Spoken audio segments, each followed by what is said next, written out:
அருமையானவர்களே, எப்படி இருக்கீங்க? சந்தோஷமா இருக்கீங்களா? நிச்சயமாகவே நீங்கள் சந்தோஷமாக, மகிழ்ச்சியாக, ஆசீர்வாதமாக இருக்க வேண்டும் என்று சொல்லி ஆண்டவருக்குள்ளே உங்களை வாழ்த்துகின்றேன். ஆண்டவர் உங்களை ஆசீர்வதித்து மகிழ பண்ணுவாராக. ஒருவேளை காலைதோறும் ஆண்டோடைய கிருபைகள் புதியதாக இருக்கிறது என்று சொல்லி பார்க்கிறோம். ஒவ்வொரு நாளும் ஆண்டவர் புதிய கிருபைகளை கொடுத்து, புதிய வசனத்தை கொடுத்து, புதிய அபிஷேகத்தை கொடுத்து உங்களை ஆசீர்வதித்து வழிநடத்த உண்மையுள்ளவராய் இருக்கிறார்.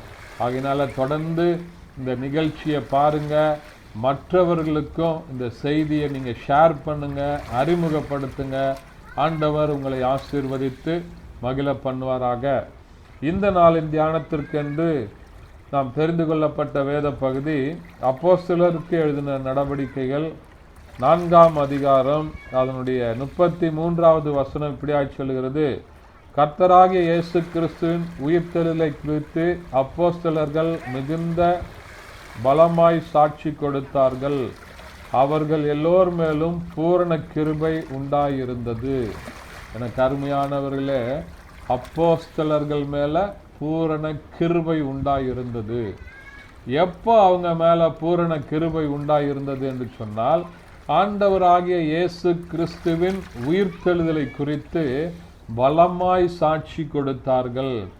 இயேசுவனுடைய மரணத்தின் போது அங்கே இல்லாமல் பயந்து ஓடி போன சீஷர்கள் அவர்கள் எல்லாம் இந்த பரிசுத்த ஆவியை பெற்றுக்கொண்ட போது, இந்த தேற்றவாதனாகிய பரிசுத்த ஆவியானவர் அவர்களுக்குள்ள வந்தபோது அவர்களை பலப்படுத்துகிறார். இயேசு கிறிஸ்துவின் உயிர்த்தெழுதலை அவர்கள் தரிசித்த போது அவர்களுக்குள்ள ஒரு தேவ பலத்தை ஆண்டவர் தருகிறார்.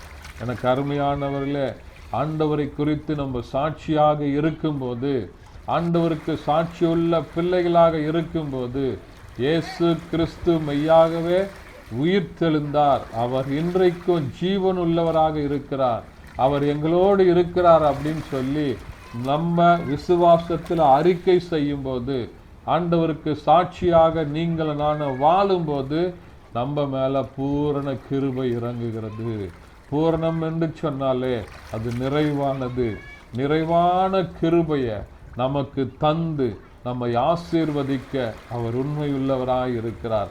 எப்படி அன்றைக்கு அப்போஸ்தலர்கள் மேலே அந்த கிருபை இறங்கினதோ, இந்த நிகழ்ச்சியை பார்க்குற உங்கள் மேலேயும் நீங்கள் ஆண்டவருக்கு சாட்சியாக இருக்கும்போது அந்த பூரண கிருபை உங்கள் மேலே இறங்குவதற்கு ஆண்டவர் உண்மையுள்ளவராய் இருக்கிறார். ஆகையினால் இந்த வார்த்தைகளை விசுவாசிங்க. கர்த்தர் ஆண்டவர் பெரிய காரியங்களை செய்வாராக. ஜெபிக்கலாமா? பரிசுத்த பிதாவே, உம்மை துதிக்கிறோம், உம்மை ஸ்தோத்தரிக்கிறோம், உம்முடைய நாமத்தை மையப்படுத்துகிறப்பா. இந்த நாளில் கேட்ட வசனத்தின்படி ஆண்டவரே, அப்போஸ்தலர்கள் மேலே பூரண கிருபை இறங்கினது. அவர்கள் உயிர்த்தெழுதலை குறித்து பலமாய் சாட்சி கொடுத்த போது அவங்க மேலே இறங்கின அதே பூரண கிருபை இந்த வசனத்தை பார்க்கிற ஒவ்வொருவர் மேலே இறங்குவதாக. இயேசுவின் நாமத்தில் பிதாவே, ஆமென். Thank you. God bless you.